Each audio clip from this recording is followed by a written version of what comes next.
ಏನು ಇವತ್ತು ಬೆಳಗಾವಿ ಜಿಲ್ಲೆಯ ಶೋಭಾ ಅಂತ ಹೆಣ್ಣು ಮಗಳ ಬಗ್ಗೆ ನಾವೆಲ್ಲ ಕೂಡ ಬೀದಿಗಿಳಿದು ಹೋರಾಟ ಮಾಡುವಂತ ಒಂದು ಸೂಚನೆಗಳು ಕಾಣಿಸ್ತಾ ಇದೆ. ಸೊ ಆ ನಿಟ್ಟಲ್ಲಿ ಇವತ್ತು ಏನು 15 ವರ್ಷದ ಒಬ್ಬ ಹೆಣ್ಣು ಮಗಳು ಅವೆಲ್ಲ ಯೋಚನೆ ಮಾಡಬೇಕಾಗಿದೆ. ನಮ್ಮದೇ ಸರ್ಕಾರ ಮಾತಾಡಿದ್ರೆ ಮುಖ್ಯಮಂತ್ರಿಗಳು ಹೇಳ್ತಾರೆ, ನಾವು ಬಲಿಪಟ್ಟದ ಮುಖ್ಯಮಂತ್ರಿ ಅಂತಾರೆ. ಮತ್ತೊಂದು ಕಡೆ ಈ ರಾಜ್ಯದ ಗೃಹ ಸಚಿವರು ಕೂಡ ನಾನು ದಲಿತ ಅಂತ.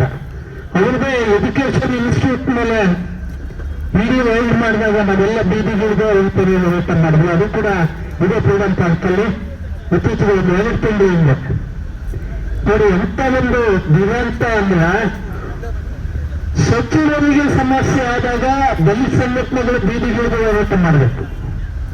ಇದು ನಾವೆಲ್ಲ ಕೂಡ ಇವತ್ತು ನೋಡ್ತಾ ಇರುವಂತ ಒಂದು ದುರ್ಘಟನೆ. ಅದೇ ಹೌದು, ಅದೇ ಗೃಹ ಸಚಿವರನ್ನ ಮುಖ್ಯಮಂತ್ರಿ ಮಾಡಿ ಅಂತಾನು ಕೂಡ ಹೋರಾಟ ಮಾಡಿದ್ದು, ನಾವೇ ಹೋರಾಟ ಮಾಡಿದ್ವಿ. ನಾವೆಲ್ಲ ಏನು ಗೆಳೆಯರು ಈಗ ಮುಂದಿನ ಹೋರಾಟನೂ ಕೂಡ ಅದೇ ಆಗಿದೆ. ದುರಂತ ಏನಪ್ಪಾ ಅಂತಂದ್ರೆ ನಮಗೆ ರಕ್ಷಣೆ ಇಲ್ಲ, ನಮ್ಮ ಹೆಣ್ಣುಮಕ್ಕಳಿಗೆ ರಕ್ಷಣೆ ಇಲ್ಲ, ನಮಗೆ ರಕ್ಷಣೆ ಇಲ್ಲ. ಎಲ್ಲ ಮುಖಂಡರುಗಳ ಮೇಲೆ ಹುಡುಕಡಿಕೆ ಕೇಸ್ ಹಾಕ್ತಾರೆ. ಇವೆಲ್ಲ ಹೋರಾಟ ಮಾಡ್ತೀವಿ ಸರ್ಕಾರದ ವಿರುದ್ಧ ಅಂತ. ಅಲ್ಲ ಅಂದ್ರೆ ನಾವು ಎಲ್ಲಿದ್ದೇವೆ, ಏನ್ ಮಾಡ್ತಾ ಇದ್ದೇವೆ? ಇದೇ ಕೇಂದ್ರದ ಗೃಹಮಂತ್ರಿ ಹೇಳ್ತಾ ಇದ್ದೇವೆ. ಏನು ಯಾವಾಗ ನೋಡಿದ್ರೆ ಅಂಬೇಡ್ಕರ್ ಅಂಬೇಡ್ಕರ್ ಅಂಬೇಡ್ಕರ್ ಅಂತ ಸಾಯ್ತೀವಲ್ಲ, ಅದನ್ನೇ ದೇವದಾಸಿ ಹೇಳಿದ್ರೆ ನೀವು ಸ್ವರ್ಗಕ್ಕೆ ಹೋಗ್ತಾ ಇದ್ವಿ ಅಂತ ಕೂಡ ಅದ್ರ ವಿರುದ್ಧನೂ ಕೂಡ ನಾವೆಲ್ಲ ಹೋರಾಟ ಮಾಡಿದ್ದು ಮಾಡ್ತಾ ಇದ್ದೇನೆ ಅಂತ ಗೊತ್ತಿಲ್ಲ. ನಾವು ಇವತ್ತು ಕನಿಷ್ಠ ಎಚ್ಚೆತ್ಕೋಬೇಕಾಗಿದೆ ಅಂತ. ಶೋಭನ ಮೇಲೆ ನಡೆದಂತ ಒಂದು ಅತ್ಯಾಚಾರ, ಕೊಲೆ ಇದೆಲ್ಲ ವೇತನ ಮಾಡಿ ನಾವು ಎಲ್ಲಿದ್ದೇವೆ, ಏನ್ ಮಾಡ್ತಾ ಇದ್ದೇವೆ? ನಮ್ಮದೇ ಸರ್ಕಾರ. ನಾವೆಲ್ಲರೂ ಕೂಡ ಇಡೀ ದಲಿತ ಸಂಘಟನೆಗಳು ಪ್ರಾಮಾಣಿಕವಾಗಿ ಬಿಜೆಪಿ ಸರ್ಕಾರ ತೊಲಗಿಸಬೇಕು, ಇದೊಂದು ಪೀಡೆ ನಮ್ಮ ರಾಜ್ಯಕ್ಕೆ ಒಕ್ಕಲಿಸಿದೆ ಅಂತ ಇಡೀ ದಲಿತ ಸಂಘಟನೆಗಳು ಕಾಂಗ್ರೆಸ್ ಪರ ನಿಂತು ಹೋರಾಟ ಮಾಡಿದ್ದು. ಕಾಂಗ್ರೆಸ್ ಪರ ಅದ್ದೂರಿಯಾಗಿ ನಾವೆಲ್ಲ ಕಾಂಗ್ರೆಸ್ ಸರ್ಕಾರವನ್ನು ತಂದಿದ್ದು ಕೂಡ ನಮ್ಮೆಲ್ಲರ ಹೊಡೆ ಕೂಡ ನಾವೆಲ್ಲ ಹೋರಾಟ ಮಾಡಿಕೊಂಡಂತ ಸರ್ಕಾರ. ನಮಗೆ ರಕ್ಷಣೆ ಇಲ್ಲ, ನಮ್ಮ ಹೆಣ್ಣುಮಕ್ಕಳಿಗೆ ರಕ್ಷಣೆ ಇಲ್ಲ, ಮುಂದಿನ ದಿನಗಳಲ್ಲಿ ನಮ್ಮ ಮಕ್ಕಳಿಗೂ ಕೂಡ ರಕ್ಷಣೆ ಇಲ್ಲಲ್ಲ. ದಯವಿಟ್ಟು ಬಂದ್ಬಿಟ್ಕೊಳ್ಳಿ, ಹೋರಾಟ ನಾವೆಲ್ಲ ಬಿಡ್ತಾ ಇದ್ದೀವಿ. ಇವತ್ತೆಲ್ಲ ನೇಮಕಾಲ್ ನಿಲ್ದಿದ್ದೇವೆ ಸಂಘಟನೆಗಳು. ಮುಂದಿನ ದಿನಗಳಲ್ಲಿ ನಾವು ಯಾರು ಕೂಡ ಬದುಕಕ್ಕಾಗಲ್ಲ, ಬದುಕೋರು ಕೂಡ ತುಂಬಾ ಕಷ್ಟ ಆಗುತ್ತೆ ಅಂತ. ಯಾಕೆಂದ್ರೆ ಇವತ್ತಿನ ಪರಿಸ್ಥಿತಿ ನೀವು ನೋಡಿದ್ರೆ, ನೀವು ಯಾವ್ದಾದ್ರು ಪೊಲೀಸ್ ಸ್ಟೇಷನ್ ಹೋಗ್ಬೇಕಾದ್ರೆ ಸೂಟ್ ಕೇಸ್ ತಗೊಂಡು ತಗೊಂಡೋದ್ರೆ ಮಾತ್ರ ನಮ್ಗೆ ನ್ಯಾಯ ಸಿಗುತ್ತೆ, ಇಲ್ಲ ನೀವು ನ್ಯಾಯ ಸಿಗಲ್ಲ. ಯಾಕೆ ಅಂತ ಹೇಳಿದ್ರೆ ಈ ಪಕ್ಕದಲ್ಲಿ ಕನಕಪುರದಲ್ಲಿ ಒಂದು ಘಟನೆ ನಡೀತು. ಕನಕಪುರ ಟೌನ್ ಪಕ್ಕದಲ್ಲಿ 5 ಜನ ದಲಿತರ ಯೂತರ ಕೈಗಳನ್ನು ಕತ್ತರಿಸಿದಂತ ಘಟನೆ ನಮ್ಮ ಕಣ್ಮುಂದೆ ಇದೆ. ಎಲ್ಲೇ ಬೀದರಲ್ಲಿ ನಡೆಯುವಂತ ಘಟನೆ ಇಲ್ಲ. ಕನಕಪುರ ನಗರದಿಂದ ತೂಗರತೆ ದೂರದಲ್ಲಿ ಒಂದು ಹಳ್ಳಿ ಇದೆ.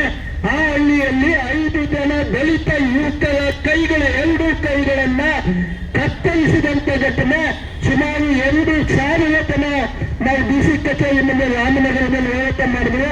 ಅದೇನೂ ಆಗಿಲ್ಲ. ದುಡ್ಕೋಟೆ ಎಲ್ಲವನ್ನೂ ಕೂಡ ಮುಚ್ಚಿ ಹಾಕಿದ್ರು. ಇದೆಲ್ಲ ಬೀದರ್ನ ಘಟನೆ ಅಲ್ಲ, ಬೆಂಗಳೂರಿನ ಘಟನೆ ಅಲ್ಲ.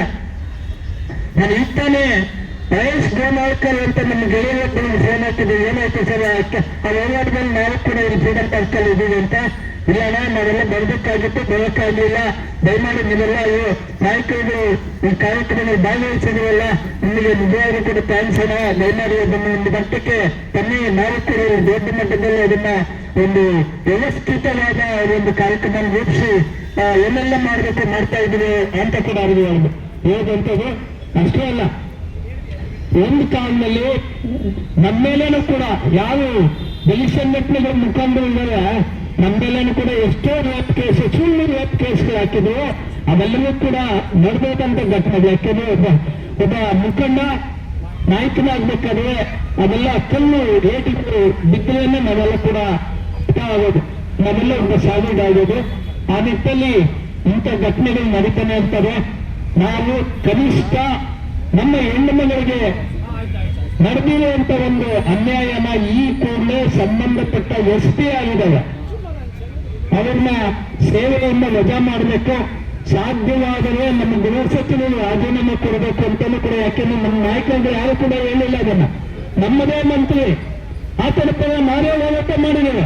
ಇವತ್ತು ಅವರ ರಾಜೀನಾಮೆನೂ ಕೂಡ ಒತ್ತಾಯಿಸಬೇಕಾಗಿದೆ. ಯಾಕೆಂದ್ರೆ ಅವರು ಈಗ ಇದ್ದಾರೆ, ಮುಖ್ಯಮಂತ್ರಿಗಳ ಸ್ಥಾನಕ್ಕೆ ಇದ್ದಾರೆ. ಇವತ್ತು ಮುಖ್ಯಮಂತ್ರಿ ಆದ್ರೆ ಇನ್ನೇನೇ ಆಗ್ಬೋದು ಅನ್ನೋದು ಕೂಡ ನಾವು ಹೀಗೆ ಮಾಡಬೇಕಾಗಿದೆ. ಇವತ್ತು ಅಪ್ಪ ನಿಜವಾಗ್ಲೂ ಕೂಡ ನಮ್ಗೆ ಹೇಳ್ಕೊಳ್ಳೋಕೆ ನಾಚಿಕೆ ಆಗುತ್ತೆ. ಕನಿಷ್ಠ ದಲಿತ ಮುಖಂಡರುಗಳ ಮೇಲೆ ದಿನನಿತ್ಯ ದೌರ್ಜನ್ಯ, ನಮ್ಮ ಹೆಣ್ಣು ಮಕ್ಕಳ ಮೇಲೆ ದೌರ್ಜನ್ಯ, ರೇಪು ಮಾಡುವ ಇದೆಲ್ಲ ಸಾಮಾನ್ಯ ಆಗೋಗಿದೆ. ಆ ನಿಟ್ಟಲ್ಲಿ ಕನಿಷ್ಠ ನೀವು ಇಕ್ಲಿಸ್ಟಲ್ಲಿದ್ದೀರಿ, ನಮ್ಮ ಈ ಒಂದು ದಲಿತ ಸಂಘಟನೆಗಳ ಶ್ರಮ ನೀವು ಸ್ವಲ್ಪ ನೆನೆಸ್ಕೊಂಡು ಈ ಜನಕ್ಕೆ ಒಳ್ಳೇದು ಮಾಡಬೇಕು. ಇಲ್ಲ ಅಂದ್ರೆ ಮುಂದಿನ ದಿನಗಳಲ್ಲಿ ನಾವೆಲ್ಲ ಕೂಡ ಬೀದಿಗಿಳಿಬೇಕಾಗುತ್ತೆ. ಆ ಬೀದಿಗಿಳಿಯೋದನ್ನು ತಪ್ಪಿಸಬೇಕಾದ್ರೆ ನನ್ನ ಸಿದ್ದರಾಮಯ್ಯನವರು, ನನ್ನ ಪರಮೇಶ್ವರ ಅವರು ಸ್ವಲ್ಪ ಒಂದು ಚಾಕು ಚಕ್ಯತೆಯಿಂದ ಇದನ್ನ ಪ್ರಾಮಾಣಿಕವಾಗಿ ದಲಿತ ಹೆಣ್ಣುಮಗಳಿಗೆ ಆಗಿರುವಂತ ಅನ್ಯಾಯವನ್ನು ಕೂಡಲೇ ಸರಿಪಡಿಸಿ, ಯಾರು ಎಸ್ಪಿ ಇದ್ದಾರೆ ಮತ್ತೆ ಯಾರನ್ನು ರೇಪ್ ಮಾಡಿದ್ದಾನೆ ಅವನ ವಿರುದ್ಧ ಈ ಕೂಡಲೇ ಸೂಕ್ತ ಕ್ರಮ ಅಂದ್ರೆ ನಮ್ಮ ಅನೇಕ ಗೆಳೆಯರು ಈಗಾಗಲೇ ಹೇಳ್ತಾ ಇದೆಯಲ್ಲ, ಆ ತರದ ಒಂದು ಕ್ರಮ ಆಗಬೇಕು ಅಂತ ನಾನು ಕೂಡ ಒತ್ತಾಯ ಮಾಡ್ತೀನಿ. ಆ ನಿಟ್ಟಲ್ಲಿ ಎಂತ ಹೋರಾಟಕ್ಕೂ ನಾವೆಲ್ಲ ಸಿದ್ಧವಾಗಿದ್ದೇವೆ, ನಾವೆಲ್ಲ ರೆಡಿಯಿದ್ದೇವೆ ಅಂತ ಹೇಳ್ತಾ ನಾನು ನಮ್ಮ ಎರಡು ಮಾತನ್ನು ಮುಗಿಸ್ತೇನೆ. ಎಲ್ಲರಿಗೂ ಬೇಬಿ ಮಾಡಿದ್ದೇನೆ. Thank you.